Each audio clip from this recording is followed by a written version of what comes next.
Assalamualaikum warahmatullahi wabarakatuh. Perkenalkan, nama saya Dini Cahyani dan rekan saya Mira Tufa.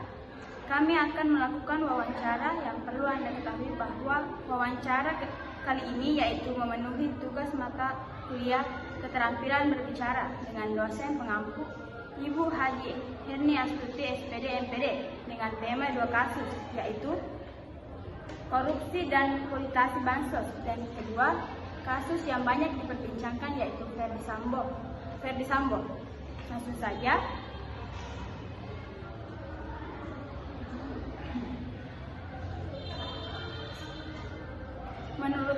Menurut pendapat Anda, permasalahan apa saja yang sering terjadi dalam program bansos? Permasalahan ini ada 3, yaitu terjadinya akurasi data pada acuan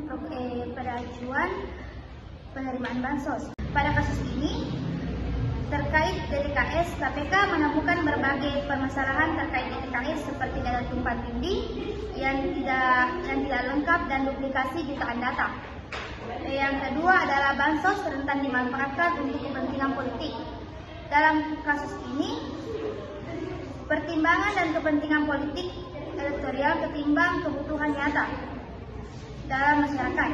Yang ketiga adalah pelaksanaan bansos adalah korupsi pengadaan. Pada kasus ini, dalam korupsi bansos, penyaluran kepada calon penerima fiktif atau penyaluran kepada koroni-koroni pejabat publik dengan tujuan agar bansos masuk ke kantong pribadi atau kelompok. Anda mengatakan salah satu atau permasalahannya itu korupsi. Apa isi akar permasalahan terjadinya korupsi bansos? Akarnya ada 2 yang saling berkaitan, yaitu pola hubungan partner dan klien. Dalam hubungan ini, seorang partner yang memiliki sosial ekonomi yang tinggi memberikan pengaruh dan sumber dayanya untuk memberikan perlindungan atau manfaat kepada klien. Dengan kata lain, ingin mendapat imbalan balik berupa dukungan personal pada sang pelapor. Baik, yang ketiga, apa upaya saat ini untuk perbaikan pengelolaan bansos?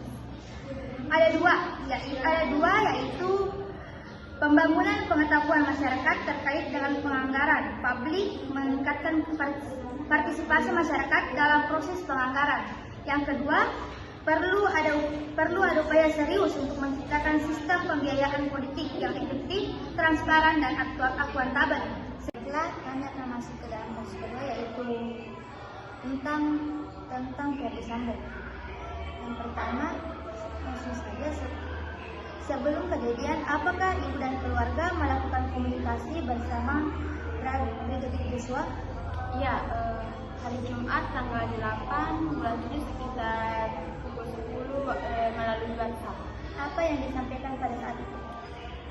Dia hanya mengatakan tentang saya mengawal keluarga atasan balik ke Jakarta dan perjalanan makan waktu selama 7 jam, dan dia meminta izin keluarganya untuk tidak menghubungi saat dia bertugas. Waktu peti tiba, apakah keluarga bisa melihat jenazahnya? Tidak, awalnya dilarang untuk melihat. Siapa yang melarang untuk melihat jenazah? Leonardo Simatupang. Apa alasannya untuk melarang membuka peti? Katanya sudah diotopsi. Jadi, kapan keluarga bisa melihat jenazah itu? Sekitar setengah jam baru pihak polisi membuka, namun keluarga hanya bisa melihat sampai batas perut. Apakah pihak polisi masih ada di rumah itu 1 hari setelah kejadian? Sudah tidak ada. Setelah itu, apakah kalian membuka peti jenazahnya? Iya, karena kita ingin menambahkan formalin dan panggil orang medis. Jadi kami kaget apa yang terjadi pada anakku Joshua. Kaget? Ada apa dengan tubuh Brigadir Joshua? Banyaknya luka tembakan dan jari tangan kiri dipatahkan, dan ada bekas luka jeratan di leher, luka ditembak dada, atas dada, leher, tangan sebelah kiri, kaki sebelah kanan, kemudian adik saya memfoto tubuh Joshua. Ibu Rosti, apakah sudah melakukan kembali aktivitas mengajar di sekolah dasar?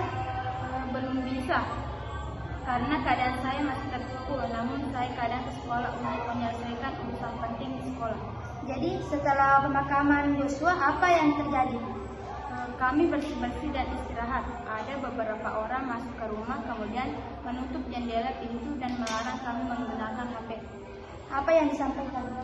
Dia menjelaskan kronologi, katanya aib dan HP kami derita ibu tidak bisa menghubungi orang sama sekali. Baiklah, pertanyaan terakhir yaitu, apa harapan Ibu atas kasus Brigadir Joshua?